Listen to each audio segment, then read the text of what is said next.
हसड़ी वेझो अकरम वाह ऐं फुलेली वाह जे इंस्पेक्शन पाथ ते मिसकीन पोरियत ख़ानदान सालनि खां रहाइश पज़ीर हुआ।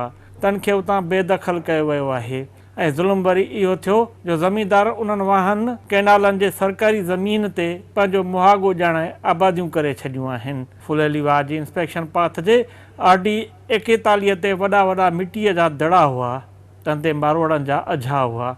तन खे हिरासां करे बिल्डर माफ़िया आबपाशी खाते जे मिली भगत सां ज़ोरी जुगा पटराए बेदख़ल कयो आहे। बाक़ी के घर बचा आहिनि जंहिंखे ड्राइण लाइ कमु शुरू आहे। कानून जी लताड़ इहा आहे जो जीअं उन्हनि ग़रीबनि खे उतां बेदख़ल कयो पियो वञे, तीअं गरियुनि मशीननि सां मिटीअ जे उन्हनि दड़नि मां मिटी लोडरनि में भरे बिल्डर माफ़िया प्लाटिंग वारी एरिया में भराए पई। केता लॾियो असांखे इंसाफ़ खपे, असांखे किथां प्लाट वठी ॾे, असां ग़रीब माण्हू मिसकिन केॾा ईंदा आहिनि।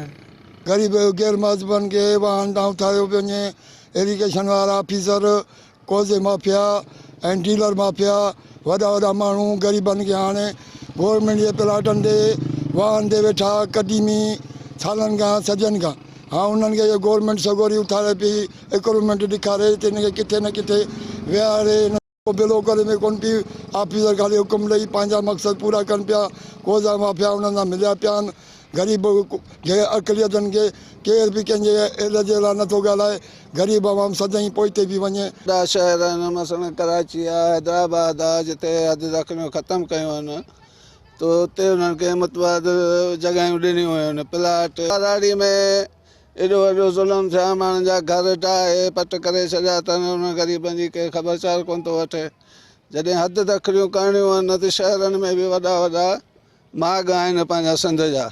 जीअं पको क़िलो आहे, उहो बि त इहो माना कंहिं पंहिंजो तारीख़ी क़िलो आहे न, उहो बि वक़्ती तौरु उन्हनि खे विहारियो वियो, अॼु ताईं उहो त ख़ाली न करायो वियो आहे। हद दख़लियूं हटाए सरकारी मिल्कियतूं आजू कराइणु सुठो अमल आहे, पर बिना इतलाह ऐं मुतबादिल जे पोरियतुनि खे बेदख़ल करणु सुठो सवण न आहे। सिंध सरकार खे घुर्जे त बेघर थियल पोरियतुनि जी मुतबादिल रिहाइश जो बंदोबस्तु करे, जीअं ग़रीबनि खे सिर लिकाइण लाइ का छित मिली पवे। कैमरामैन असद बालादी सां निसार बालादी, सिंध TV न्यूज़, हूसड़ी।